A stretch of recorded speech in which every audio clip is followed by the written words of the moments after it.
মুসতালাহাতুন মুহিম্মাতুন ফি উলুমিল হাদিস। উলুমুল হাদিসের কিছু গুরুত্বপূর্ণ পরিভাষা নিয়ে আমরা আলোকপাত করব। এক নম্বর হচ্ছে আস-সানাদু। সনদ কাকে বলে?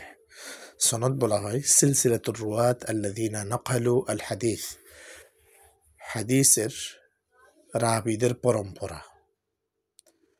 আর রুয়াত অর্থাৎ হাদিস বর্ণনাকারী যারা আছে, ওই বর্ণনাকারীদের পরম্পরা, ধারাবাহিকতা। আল্লাযীনা নাকালুল হাদিস, যারা হাদিস নকল করে, যারা হাদিস বর্ণনা করে, তাদের যে ধারাবাহিকতা সেটাকে সনদ বলা হয়। মতন বলা হয় নাসুল হাদিস আল্লাযী ওয়ারাদা আনিন নবী সাল্লাল্লাহু আলাইহি ওয়াসাল্লাম। মতন হলো মূল হাদিস, হাদিসের মূল ইবারত যা নবী করিম সাল্লাল্লাহু আলাইহি ওয়াসাল্লাম থেকে বর্ণনা করা হয়।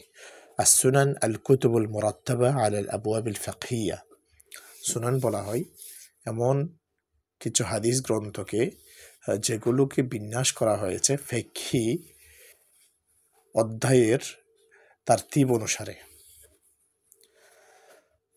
মুসনাদ বলা হয় আল কুতুবুল মুরাত্তাবা আলা আসমাইস সাহাবা। মুসনাদ বলা হয় এমন কতিপয় হাদিস গ্রন্থ যেগুলোকে বিন্যাস করা হয়েছে সাহাবীদের নামানুসারে। আস-সহিহান। সহিহান কাকে বলে? সহিহুল বুখারী ও সহিহু মুসলিম। বুখারী শরীফ এবং মুসলিম শরীফ উভয়কে সহিহাইন বলা হয়। মুত্তাফাকুন আলাইহ। মুত্তাফাক আলাইহ কাকে বলে? আল হাদিস আল্লাযী রাওয়াহুল বুখারী ও মুসলিম আন নাফসিস সাহাবী।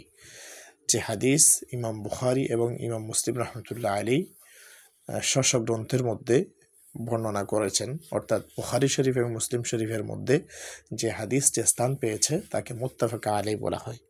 আল হাফিজ। হাফিজ কাকে বলে? মান হাফিজ মিআতু আলফ হাদিস বিসানাদিহি ওয়া মাতানিহি। অর্থাৎ যারা হাফিজ বলা হয় যে 1,00,000 হাদিস সনদ এবং মতন সহকারে মুখস্থ করেছে, তাকে হাফিজ বলা হয়। হুজ্জত মান হাফিজ 300,000 হাদিস। হুজ্জত বলা হয় যিনি 3,00,000 হাদিস মুখস্থ করেছে, তাকে হুজ্জত বলা হয়। হাকিম মান হাফিজ কুল্লু সুন্নতি মা আসানিদিহা। যে প্রত্যেকটা হাদিস সনদ সহকারে মুখস্থ করেছে, তাকে হাকিম বলা হয়। রাওয়ায়েত কাকে বলে? রাওয়ায়েত বলা হয় নকলুল হাদিস বিসসানাদ। যে হাদিসকে সনদ সহকারে নকল করা, বর্ণনা করা, সেটাকে রাওয়ায়েত বলা হয়। আশা করি এই গুরুত্বপূর্ণ পরিভাষাগুলো বুঝতে পেরেছেন। বুঝতে পারলে বা গুরুত্বপূর্ণ মনে হলে শেয়ার করে দিবেন।